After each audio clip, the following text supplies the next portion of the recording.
con esta iniciativa pueda el país regresar 50 años. Volveríamos a aquellos tiempos en donde el Instituto Electoral pues era uno más de los engranajes, llamémosle, del Ejecutivo Federal. ¿Queremos otra vez que voten los muertos? Como dice el dicho, si funciona, pues ¿para qué le mueves? O peor aún, ¿para qué lo destruyes? Es necesario un árbitro confiable. Y para ser confiable necesita ser imparcial. Y para ser imparcial es necesario que el proceso de elección de sus cabezas dé garantías a todos. No entiendo a veces hasta la ira del presidente contra los actuales funcionarios del instituto, porque quienes hoy están en el Consejo General tampoco no estaban en el año 2006. A mí me parece que es un poco como la bruja de Blancanieves, que llega con una manzana envenenada a dársela pues a unas personas que están medio dormidas.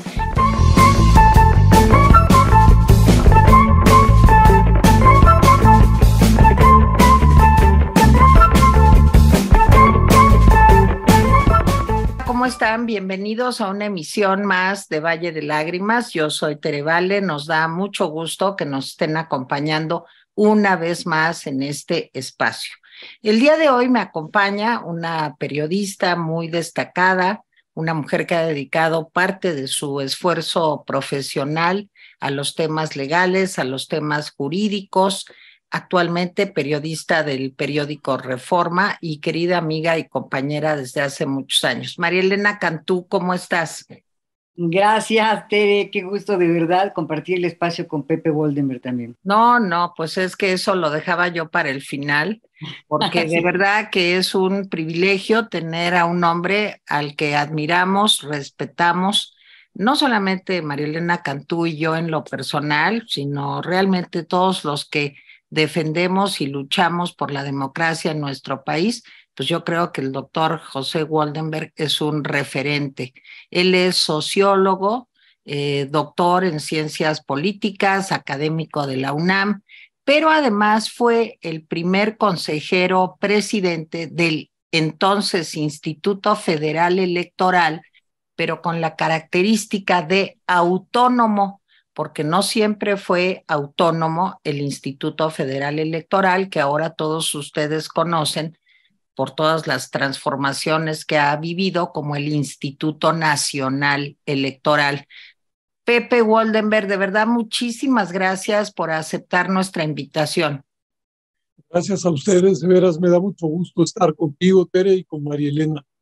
Estoy a lo que me digan. Muchas gracias. Gracias, Pepe. Pues, Pepe, creo que buena parte de la ciudadanía estamos muy preocupados por esta iniciativa que presenta el partido Morena, pues con la intención de hacer modificaciones a la ley electoral y también algunos aspectos legislativos, sobre todo, pues faltando solo 2 años para el proceso electoral federal de nuestro país.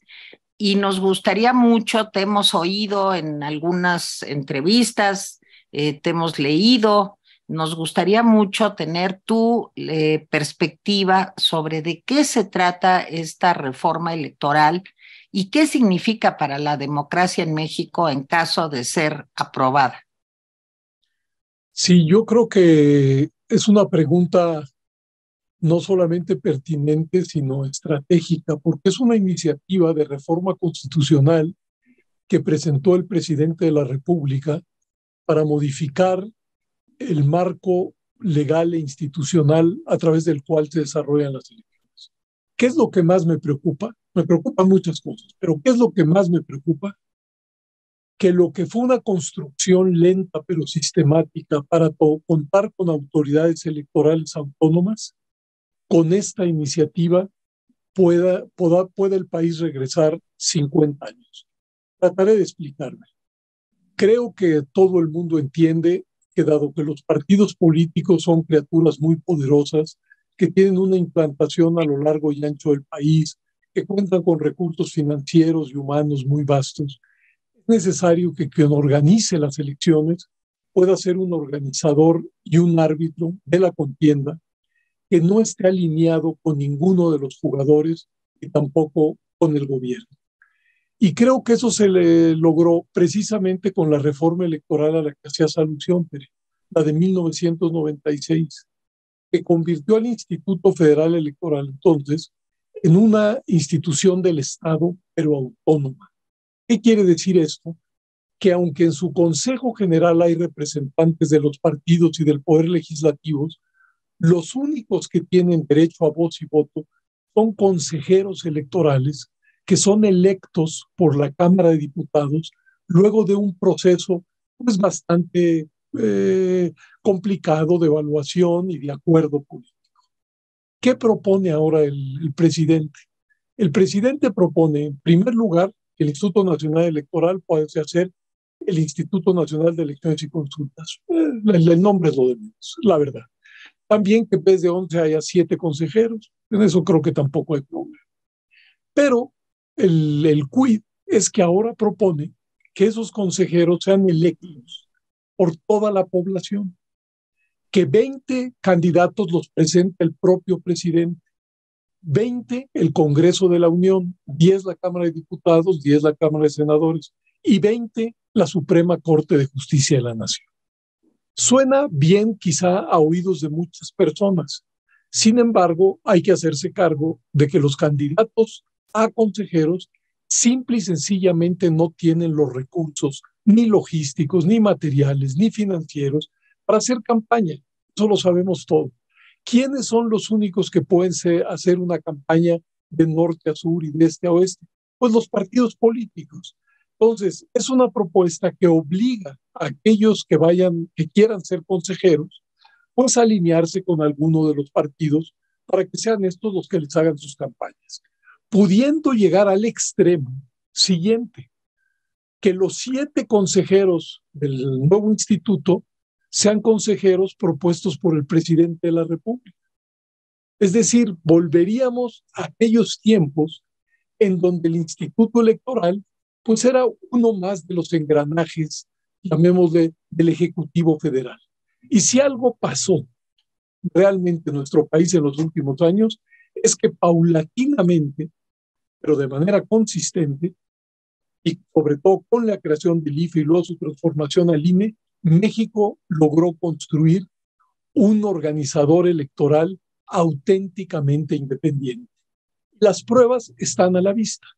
De las últimas 4 elecciones presidenciales, en 3 ha habido alternancia de partidos. Eso quiere decir que se trata de un instituto que está capacitado para procesar los resultados electorales independientemente de quién sea el ganador. Eso es lo que más me preocupa, pero por supuesto son muchísimos los puntos. Déjame intentar aclarar, Pepe, para las personas que nos están escuchando y que nos están observando, ¿qué pasaría con la pluralidad que existe en nuestro país con reglas como las que propone hoy el presidente? Es decir, pareciera que quizás no se logra valorar por completo lo que significa tener un árbitro que no tiene puesta la camiseta de uno de los equipos que están jugando. ¿Qué pasaría con la pluralidad con reglas como estas, Pepe? Bueno, a ver, la pluralidad política que existe en el país es un hecho, pero la democracia es una construcción. ¿Qué quiero decir? Cualquiera que hable con su familia, con sus amigos, con sus compañeros de trabajo o con sus compañeros de escuela, se dará cuenta de que en México palpita una pluralidad política viva y actuante. Es decir, el México real, el México que todos podemos constatar, no cabe ni quiere hacerlo bajo la camisa, bajo el paraguas de una sola ideología, de un solo programa, de un solo partido. Eso está ahí. Pero eso que está ahí requiere de un entramado institucional y normativo para que pueda expresarse, para que pueda recrearse, para que pueda convivir y pueda competir de manera institucional y pacífica. Y ese entramado es el que se ha venido construyendo en México a lo largo de las últimas décadas. Parte fundamental de ese entramado es quién organiza las elecciones y quién las califica, por supuesto. Y creo que hemos llegado a un arreglo que debería resultar en principio satisfactorio para todos. Por supuesto que se puede ajustar como toda construcción humana. ¿A qué me refiero? Tenemos un instituto que hace elecciones y que las hace cuidando que cada uno de los eslabones del proceso electoral esté diseñado con un criterio de imparcialidad para no beneficiar ni perjudicar a nadie. Y en ese sentido es el que permite que esa pluralidad se exprese y compita pues de manera pacífica y ordenada, y que sean los ciudadanos los que deciden quién debe gobernar y quiénes, en qué cantidad deben estar en los congresos. Si nosotros vulneramos esa pieza, si esa pieza se le entiende como un eslabón más del gobierno, o si esa pieza, esa institución, se le piensa como una institución alineada con un partido político, como lo fue en el pasado, digamos en los años 70, pues todo el entramado se erosiona y no hay garantías de imparcialidad para esa diversidad. Para decirlo de otra manera, ningún exorcista va a poder terminar con la diversidad política que hay en el país. Esa está implantada. Y la idea entonces es, ¿qué hacemos con ella? La idea democrática es construyamos un espacio para su recreación y convivencia. La idea autoritaria es, no, solo una franja de esa sociedad es legítima, es la única fuente virtuosa, es la única expresión auténtica del pueblo. Quien piensa así, pues cree que tiene el derecho antes de las elecciones de gobernar y no considera legítimas a las otras opciones. Y por ello tener un árbitro faccioso pues no les preocupa, siempre y cuando sea un árbitro faccioso a su favor.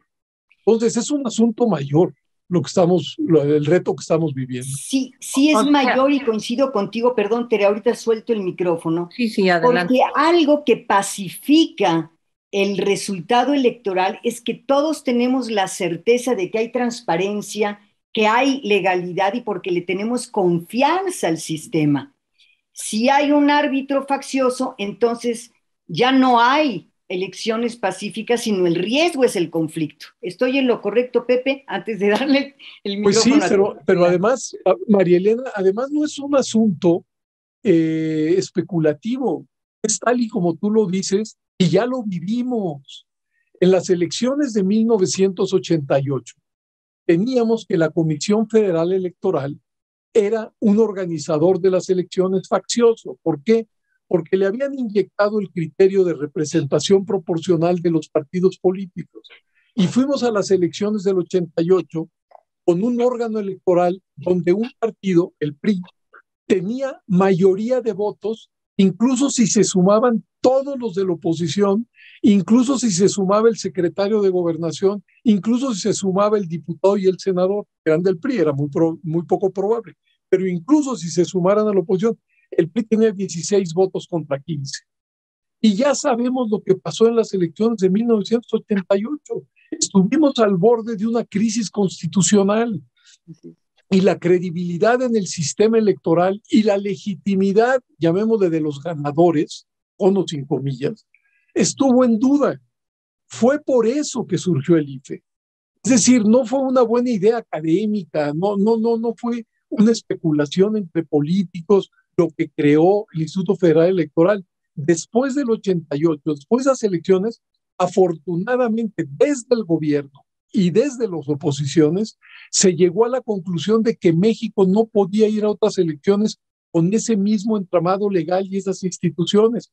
Y por eso se construyó el IFE. Y desde el principio, desde las primeras elecciones que organizó el IFE, que fueron las de 1991, paulatinamente se empezó a revertir esa desconfianza.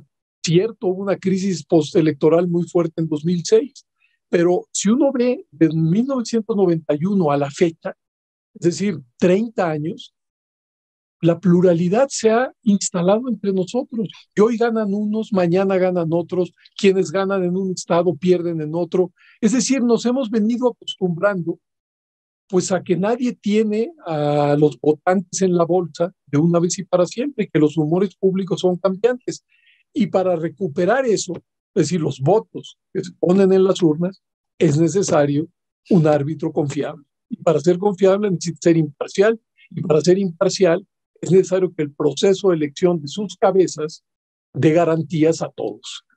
A ver, Pepe, durante muchas conferencias de prensa del presidente, hemos escuchado una y otra vez acusar al INE ahora de fraude, de que comete fraudes, de que no se respeta el voto ciudadano. Lo quiero poner en términos muy sencillos, tratando de que pues todos podamos entender bien de qué se trata esto.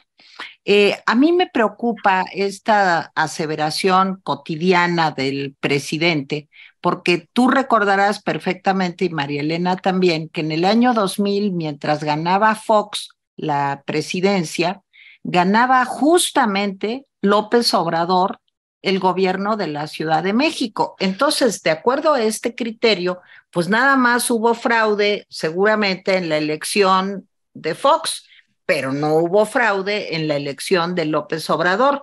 Curiosamente, en 2006, cuando pierde López Obrador, ¿sí?, frente a Calderón en esta elección que tú mismo refieres como muy competida y con muchos conflictos postelectorales, pues resulta que también cuando gana Calderón, pues resulta que gana Marcelo Ebrard, hoy secretario de Relaciones Exteriores del gobierno de López Obrador. Entonces, a mí me gustaría mucho, y creo que sería de mucha utilidad, pues que nos ayudaras a desmontar este pues mito urbano de que el INE comete fraude cuando pierde López Obrador, pero cuando gana López Obrador, pues no hay fraude. ¿Cómo ves esto, Pepe? A ver, yo creo que este es un asunto medular también. A mí lo que me llama la atención es que el hoy presidente de la República lo es porque legítimamente ganó un proceso electoral organizado por el INE. No deja de llamarme la atención que el ganador de ese proceso descalifique a la autoridad que organizó sus propios comicios y que por eso hoy creo que todos reconocemos que él es un presidente legal y legítimo. Es decir, la mayor parte de los mexicanos votaron por él en su momento y por ello hoy es presidente. Ahora, ¿por qué es imposible un fraude masivo en el sistema electoral mexicano? No digo que en alguna casilla no pueda suceder, incluso en alguna región, pero masivo. Se instalan 160,000 casillas. ¿Quiénes están en esas 160,000 casillas, por favor? No son funcionarios del IFE ni del INE, son ciudadanos del común, quienes estamos en esta mesa virtual, que han sido sorteados y han sido capacitados. Esos son un presidente, secretarios, escrutadores, los que reciben y cuentan los votos de sus vecinos, pero no están solos, están ahí los representantes de los partidos políticos. Y cada uno de los representantes de los partidos políticos observa desde principio a fin toda la jornada electoral. Y al final, en el recuento están ellos. Y los representantes de partidos se quedan con las actas de escrutinio de todas y cada una de las casillas. Un particular como nosotros puede ir al PREP e ir viendo cómo se agregan los resultados de las elecciones. Pero un partido político que ha mandado a sus representantes a las casillas, ellos tienen copia de todas las casillas y pueden checar, por ejemplo, si en el programa de resultados electorales preliminares la información que se está agregando coincide con las de ellos. Es decir, no, el INE no pide a nadie un acto de fe, que confíen en él, sino que explica cómo cada uno de los eslabones del proceso electoral es un candado contra el fraude. Aquí nos podríamos pasar días explicando todo el asunto. Las urnas son translúcidas y se arman en ese momento. ¿Para qué? Pues para que se vea que las urnas no están embarazadas, como se decía en el pasado. Las boletas están impresas en papel seguridad. Dicen, tienen fibras visibles, fibras invisibles, son infalsificables. dicen en qué municipios se van a utilizar. Insisto, quienes cuentan los votos son vecinos del común.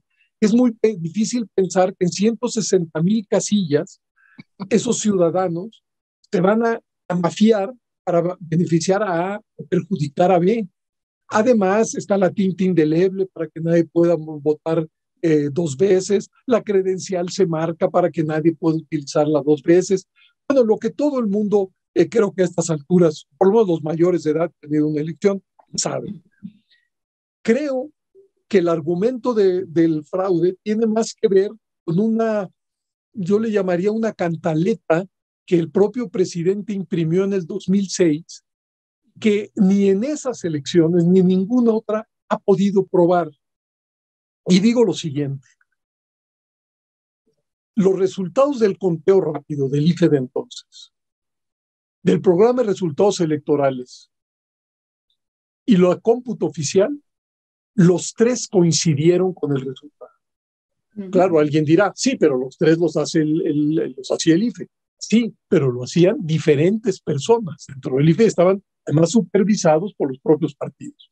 Pero bueno, no están solamente esos elementos. Ustedes recordarán que la coalición perdedora, encabezada por Andrés Manuel López Obrador, demandó el cómputo de votos. Por cierto, ellos decían voto por voto, casilla por casilla, como si pidieran que se recontaran las 120,000 y solamente solicitaron el recuento de 40 y tantas mil, hasta donde recuerdo.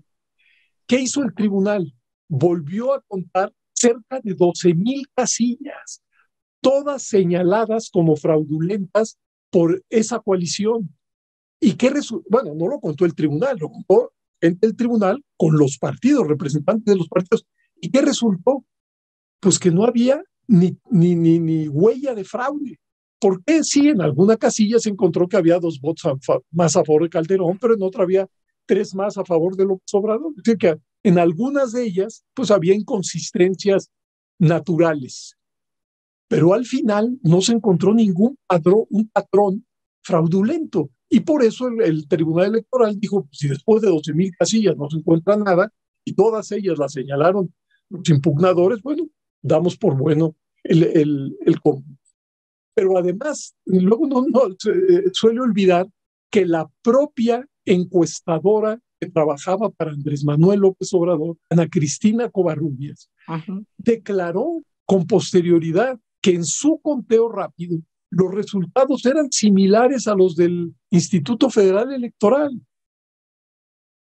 Es decir, están todas esas evidencias y además se pueden consultar las actas si se quiere de aquella elección. Y del otro lado, lo único que hay es una descalificación. Yo recuerdo que el hoy presidente, la noche del 2006, dijo, yo voy ganando por 500,000 votos. No enseñó un solo papel, algo en cual se basara ese dicho. Eso sí, su ascendencia sobre la sociedad o sobre una franja de la sociedad fue tan potente que en efecto en aquel entonces, en 2006, 1 de cada 3 mexicanos creyó que había fraude. Y en efecto, como eso se convirtió en un auténtico problema político, hubo una reforma en 2007 y otra reforma en 2014 tratando de atender, no tratando, sino tratando y atendiendo lo que el PRD, donde militaba Andrés Manuel López Obrador, puso sobre la mesa. Y esa es la legislación que hoy regula nuestras elecciones. Por eso, a partir del 2000, de la elección de 2009, si mal no recuerdo, incluso las actas se digitalizan y cualquier ciudadano puede consultar las actas en el portal del Instituto Nacional Electoral. Es decir, yo sí reconozco que en 2006 los dichos del hoy presidente sí erosionaron y mucho la confianza del instituto. No se puede negar. Pero la verdad es que no se aportaron pruebas de aquel fraude. Y en cambio, del otro lado de la consistencia de los datos, hay varios ejercicios. De todas maneras, se atendieron esos reclamos y hoy tenemos un sistema electoral y de cómputo mucho más robusto que aquel.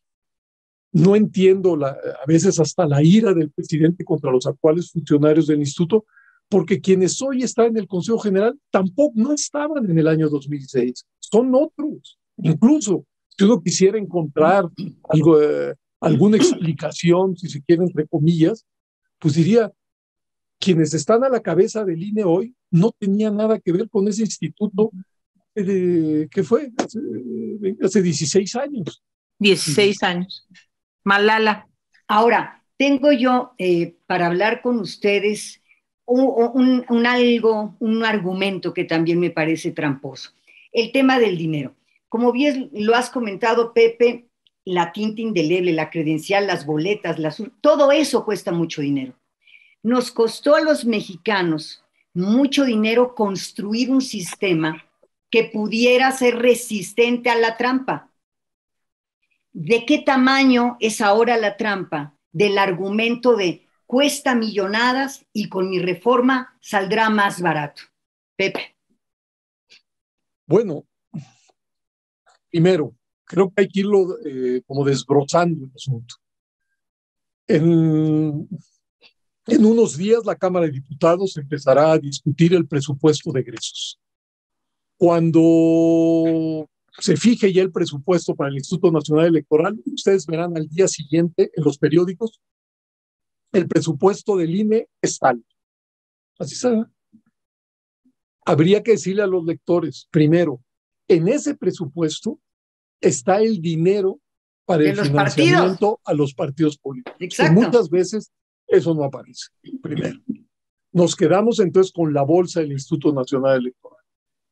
Una tercera parte del presupuesto del INE va directamente al Registro Federal de Electores, el encargado de hacer el padrón, las listas nominales y entregar la credencial.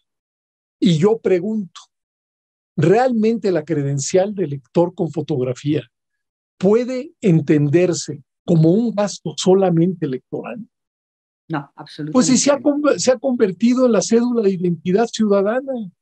Es decir, si uno va al banco a cambiar un cheque, le piden la credencial. Si uno va a inscribir a sus niños a la primaria, le piden la credencial. El banco. En el banco, en todos lados. Sí. O sea, son los programas más exitosos del INE-IFE, o del IFE-INE, y que se lleva 1 de cada 3 pesos, digamos, del presupuesto. Entonces, eso creo que tampoco habría que cargárselo solo a las elecciones. Claro. Y después está, pues sí, el gasto para unas elecciones están construidas sobre la base de la desconfianza. Y eso tiene una derivación en que hay muchos candados, y esos candados, como bien decías, María Elena, cuestan. Un ejemplo, en México, ¿quiénes están en las 160,000 casillas? Vuelvo a lo mismo, ciudadanos. Pero esos ciudadanos fueron sorteados y fueron capacitados. Y un funcionario del INE, esos sí son funcionarios temporales, fue a su casa a enseñarles qué había que hacer, lo que se vale, lo que no, lo que dice la ley, etcétera, etcétera. El INE tuvo que contratar en la última elección cerca de 40,000 capacitadores. 40,000. Pues, pagan. Pero a ver, en México estábamos en condiciones de confianza como para que en las casillas estuvieran funcionarios del Estado, como sucede en muchos lugares. De esa manera no hubiéramos construido confianza. Así es. Pero pongo otros ejemplos, nada más así de pasada. Quien haya ido a votar se da cuenta que no solo el presidente de la mesa directiva de casillas tiene el listado nominal con fotografías, sino también los de los representantes de los partidos. Los representantes de los partidos fueron 10 la vez pasada. Y tenemos un padrón de más de 90 millones de personas, sí, cada una con su fotografía. Sí. Hay que imprimir el del presidente, el de cada uno de los partidos y uno de reserva. Es decir, se imprimen cerca de 1,000 millones de fotografías. ¿Eso cuesta? Claro que cuesta, claro, pero permite al representante del partido ver no solamente el nombre, sino el rostro del que está votando. Así me podría seguir. Pero el papel en el que votamos es papel seguridad. Sí. Yo he ido a otras elecciones en otros lados del mundo. Ahí se hace con el papel más deleznable que hay en el mercado. el más barato. ¿Por qué en México no podemos hacer eso? Por la desconfianza. Es más, el INE le pide a la fábrica que confeccione el papel para las boletas el compromiso de que no se va a imprimir para nadie más, solo para el INE. Es un producto exclusivo para que no haya tráfico de boletas y nadie más pueda tener boletas. Bueno, me podría seguir aquí. Pero a ver, Pepe, es que fíjate qué curioso, la mayoría de los candados de los que nos estás hablando y que todos como votantes hemos vivido, lo hemos constatado, pues fueron candados que puso la oposición, entre ellos el señor López Obrador, ¿verdad? O sea, no es algo que se le ocurrió al INE o que decidieron para poder inflar la nómina. Pero ya que estamos hablando del padrón electoral, hay algo en la reforma que me preocupa terriblemente. Yo creo que es una de las cosas que más me preocupa, y es que el Registro Federal de Electores deja de depender del INE, que es un órgano autónomo, repito, para depender ahora, al parecer, de la Secretaría de Gobernación o de cualquier, digamos, institución dependiente del gobierno, no autónoma, o sea, facciosa. Yo creo que esto es algo a lo que nos tenemos que oponer, pero realmente con mucha fuerza. ¿Queremos otra vez que voten los muertos? ¿Queremos otra vez que se utilice el padrón pues con otros fines? Claro, digamos, de clientelas, en fin. Cuéntanos un poquito de esto, Pepe, por favor. Sí, pues otra vez apuntas en una dirección certera. En la iniciativa de reforma constitucional, de manera, pues la verdad no argumentada, ya no aparece la responsabilidad del padrón en el nuevo instituto electoral. No sabemos realmente a qué dependencia se adscribiría. Yo, especulando, igual que tú, creo que están pensando en gobernación. Pero sería un craso error. Por lo que tú dices, costó mucho trabajo construir un instrumento confiable sin lo que antes se llamaba, en la mitología previa al IFE, los fantasmas y los rasurados. Nosotros, después de las elecciones de 1988, los partidos y el gobierno decidieron en conjunto que el padrón con el que habíamos votado en 88 se iba enterito a la basura, porque reconocían que tenía inconsistencias por todos lados. ¿Qué eran los rasurados? Se decía gente que se había inscrito, pero que a la hora de la hora no aparecía. ¿Y quiénes eran los fantasmas? Que aparecían unas personas que realmente no existían, pero a su nombre se le entregaba la credencial a alguien más y ese votaba pues por ese fantasma. Es decir, hubo que construir a partir de la creación del IFE en el año 1990 un padrón desde cero. Insisto, el anterior se tiró. ¿Cómo se hizo? Pues todo el mundo lo vio, porque por fortuna el 98, 99% de los mayores de 18 años en nuestro país tienen credencial de elector. ¿Cómo se hizo eso? Primero, con un censo. Se barrieron todos los domicilios.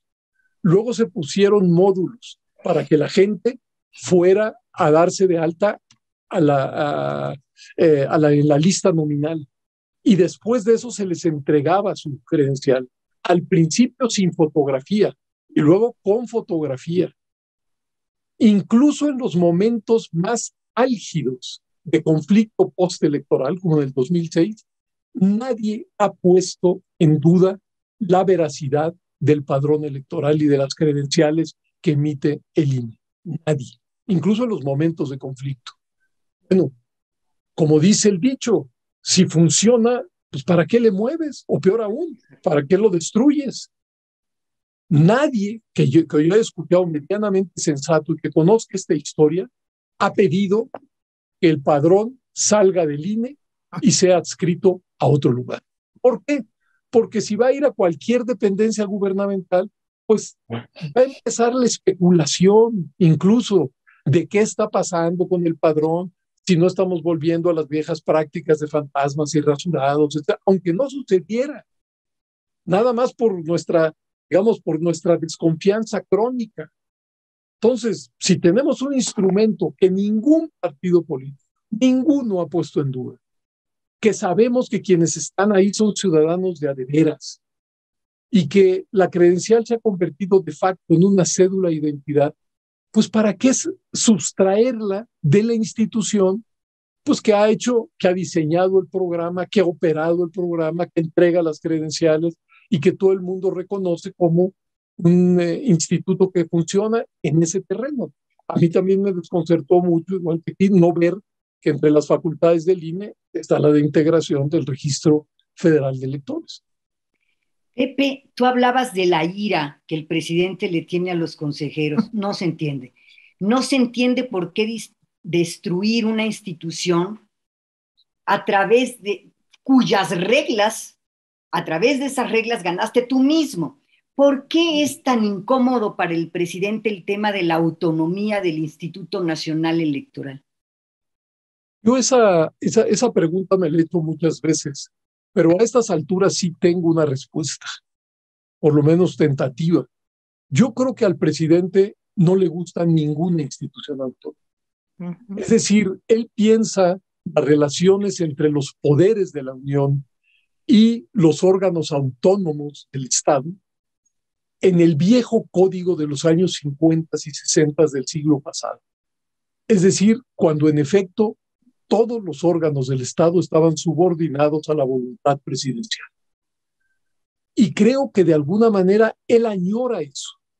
Ahora, lo que sucede es que entre aquel México y este, pues ya no hay forma de comparar. Este es un México más urbano que rural, a diferencia de aquel, con más altos índices de escolaridad. Y en aquel México, pues la verdad, sí había un partido hegemónico.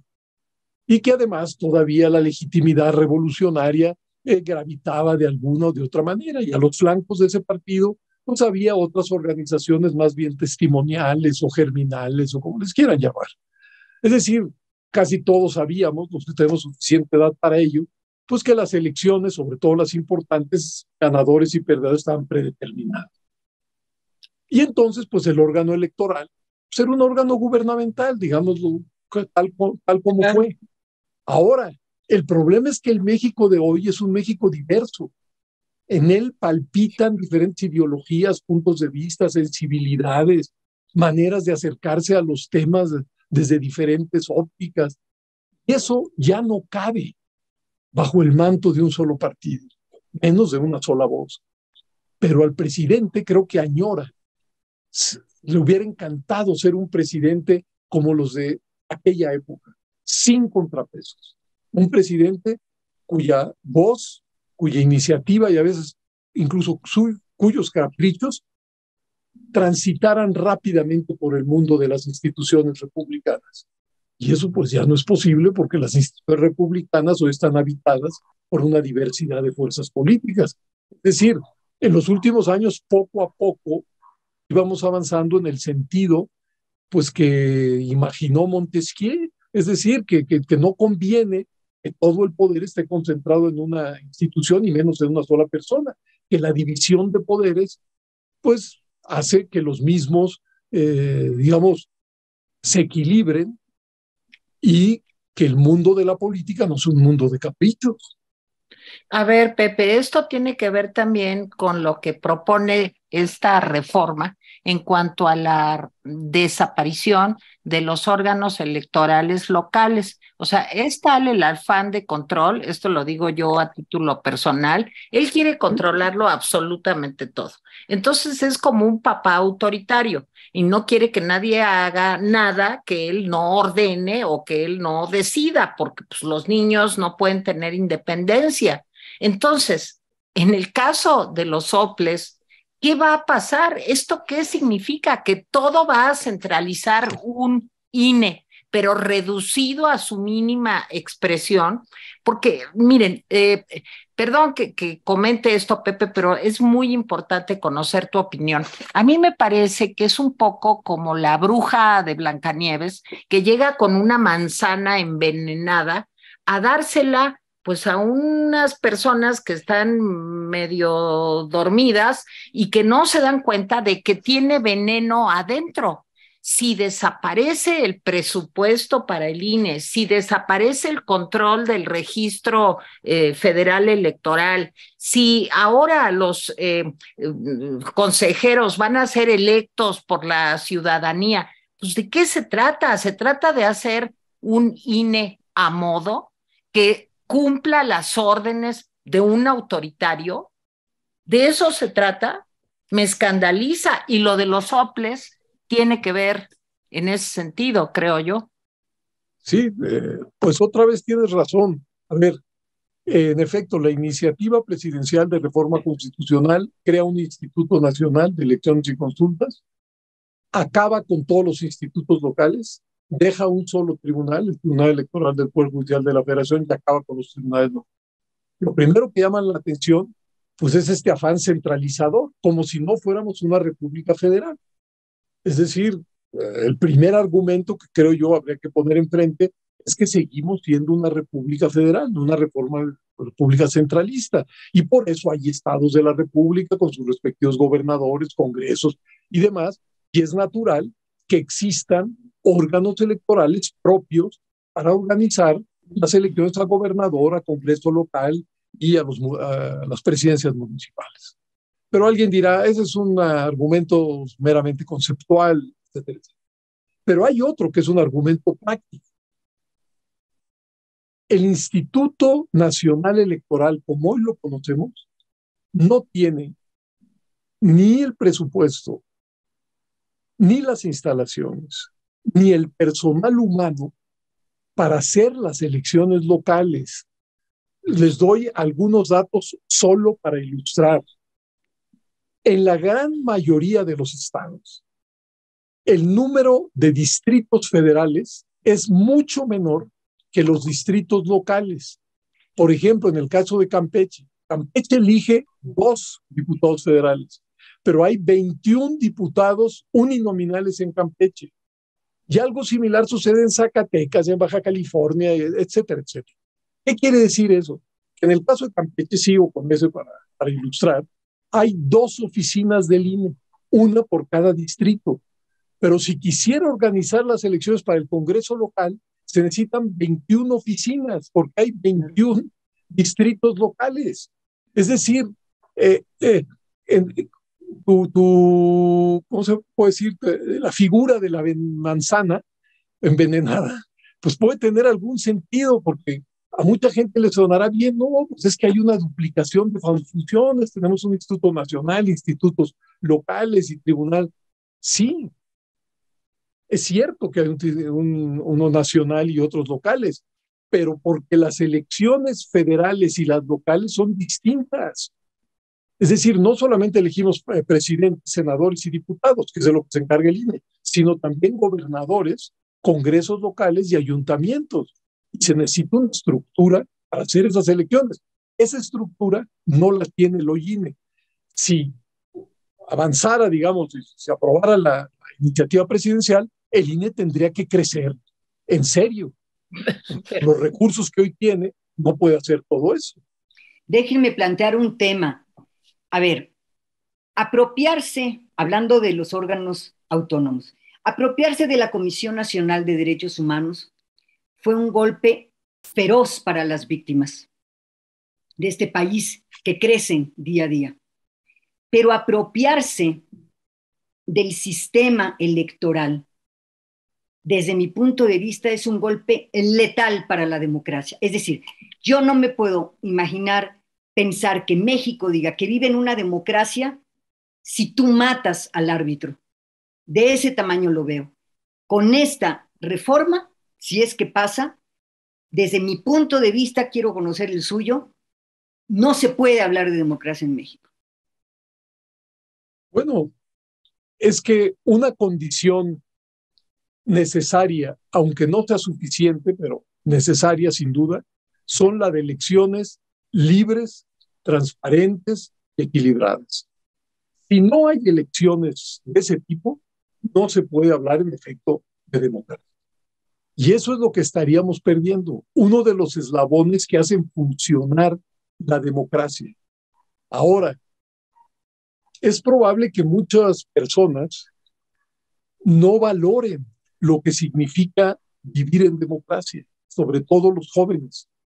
Pero los que hemos vivido en épocas, digamos, de la época del autoritarismo mexicano, sabemos lo que significa. Democracia es, además de elecciones libres y equitativas, se supone que es un poder regulado, un poder caprichoso, un poder fragmentado.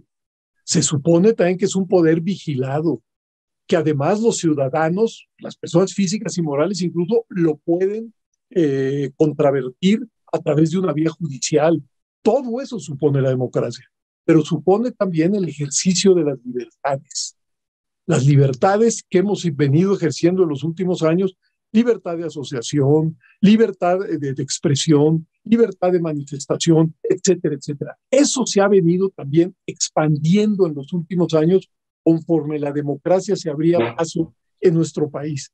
Y eso es muy probable que sí se entienda y sí se valore por parte, pues, de franjas muy importantes de la población. A mí me tocó todavía en los años 70 ir a algún periódico a tratar de meter un desplegado pagándolo, y nos decían que simple y sencillamente no se iba a publicar. Oiga, pues si lo vamos a pagar. ¿Y está es nuestra expresión? Sí, pero no. Bueno, de ahí venimos. De ahí venimos. En la legislación electoral, cuando todos los partidos políticos podían comprar espacio en radio y televisión, recuerdo que se tuvo que inyectar una norma que era la siguiente, que los concesionarios de radio y televisión tenían que entregarle al IFE un menú de sus tiempos y tarifas. Suena como extravagante, y bueno, ¿y eso para qué? Porque muchos partidos decían en aquel entonces que ni pagando los concesionarios de radio y televisión les abrían espacio para hacer su propaganda. Exacto. Bueno, Pepe, de ahí venimos. Perdón que hable del pasado con María Elena Cantú, sí, pero María Elena Cantú y yo, como periodistas, las dos aquí presentes, hace muchos años, en esa época, sufrimos directamente la censura. Cuando María Elena era directora de noticias de una radiodifusora que yo dirigía, y nos llamaron para obligarnos a despedir a una persona, que por cierto no despedimos, pues porque no convenía lo que decía. Esto es una práctica estalinista. O sea, y además, Tere, la prohibición expresa de no entrevistar a candidatos de la oposición. Es decir, entrevistar a Cuauhtémoc Cárdenas, casi sabías que te iba a significar una llamada de RTC con una cita, y lo voy a decir claramente, con una amenaza al concesionario. De ahí venimos. Entonces yo me pregunto, y nosotras lo vivimos personalmente. Digo, sé que nos vemos muy jóvenes, pero vivimos eso, mi querido Pepe. Ahora, Pepe, no quisiera seguir abusando de tu tiempo, te agradecemos mucho, pero no puedo, al menos por mi parte sería la última pregunta, dejar de preguntarte las implicaciones que tiene esto también en el poder legislativo. Tener la desaparición de los plurinominales, te lo digo, pues también por una experiencia personal. Yo sé lo que es militar en partidos que representan minorías y lo importante que es que haya una representación plural también en el poder legislativo. Creo, sin ser una experta en el tema, y por eso te lo pregunto, que la eliminación de los plurinominales va a resultar en una sobrerepresentación para el partido mayoritario. Sin embargo, la gente, tú le dices, es que van a gastar menos porque gastan un chorro los partidos, es que ganan unos sueldazos, los villanos favoritos del presidente, Lorenzo Córdoba y Ciro Murayama, que por cierto ya se van. Sí, ya se van, ya no van a estar en el 2024 sus villanos favoritos. y encima les dice, si va a haber menos diputados que no hacen nada, y entonces la gente que no sabe mucho de estos temas dice, bravo, eso es buenísimo, vamos a vivir la austeridad. A ver, Pepe, ¿cómo ves eso? A ver, primero, el presidente estuvo anunciando y anunciando que iba a acabar con los plurinominales. Incluso buena parte de su base de apoyo cree que eso está en la iniciativa, pero no. Lo acaba con los uninominales en la Cámara de Diputados y hace listas en cada estado. Bueno, se dieron cosas hasta chuscas. Cuando el presidente manda esta iniciativa, hay varios de sus correligionarios que a través de Twitter lo felicitan por acabar con los plurinominales. Quiere decir que no habían leído siquiera explícame eso. Bueno, lo que están proponiendo para la Cámara de Diputados es elegir por lista en cada uno de los estados. Entonces, en los estados que tienen muchos diputados, por ejemplo, 40 en el Estado de México o en la Ciudad de México o en Veracruz, pues ahí sí el criterio de representación proporcional puede funcionar y puede funcionar muy bien. Pero otra vez, en los estados donde se eligen 2, 3, 4, 5, 6 diputados, pues ahí claramente las minorías no van a tener representadas, no van a estar representadas y se va a vivir un fenómeno como el que tú anuncias, un poco de sobrerepresentación a la mayoría, subrepresentación de las minorías. En el caso del Senado, quitan la lista plurinominal, ahí sí, quitan la lista plurinominal y dejan 3 senadores por entidad que se van a repartir con el criterio de representación proporcional. ¿Qué sucederá con esto? Pues otra vez los más pequeños partidos van a quedar fuera del Senado. No hay, y todo por reducir la cantidad. La verdad es que el Congreso mexicano, en términos del presupuesto de egresos de la Federación, es un presupuesto mínimo, hombre. No, el Congreso no nos cuesta gran cosa. El ahorro es insubstancial. Y para lo único que servirían estas propuestas, pues sí, para sobrerepresentar un poco a la mayoría. Yo soy de la idea que México no necesita hacer más pequeñas sus cámaras y que si queremos un sistema de representación proporcional estricto en la Cámara de Diputados, se puede lograr con la fórmula mixta.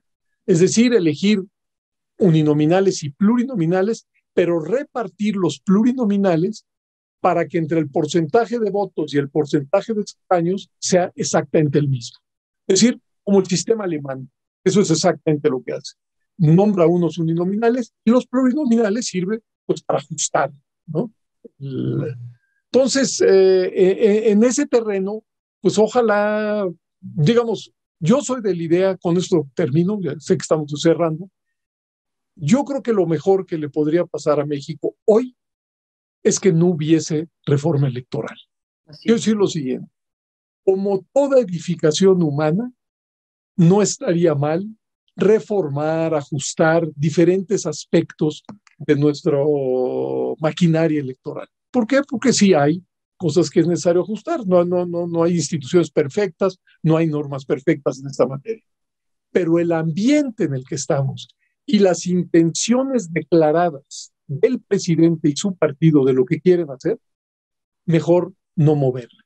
Porque para ir para atrás, mejor quedarnos como estamos. Esa es mi convicción.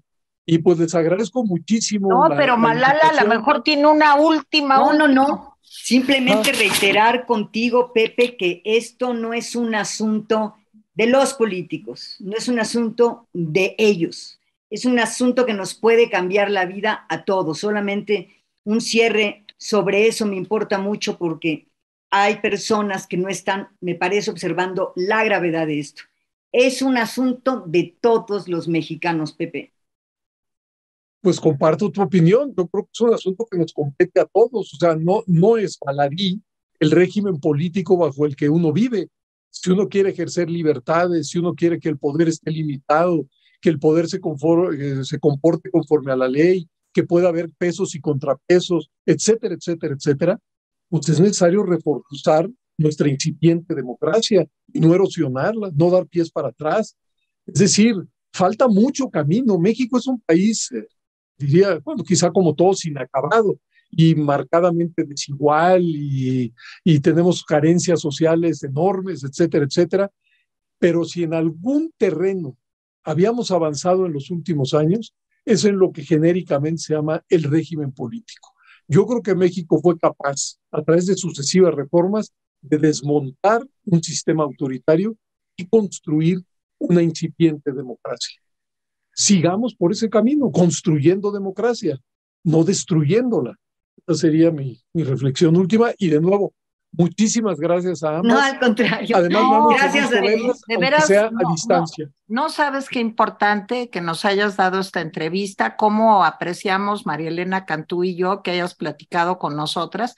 Y además, yo creo que oírte como el primer presidente consejero de un IFE en aquel momento autónomo es muy importante. Un hombre con tu solidez académica y con tu honestidad a toda prueba a lo largo de una trayectoria impecable, Pepe. De veras, un privilegio haberte tenido. Muchísimas gracias. Gracias, María Elena Cantú. Tere Vale, muchas gracias a ustedes Hasta por luego. habernos acompañado en una emisión más de Valle de Lágrimas. Gracias.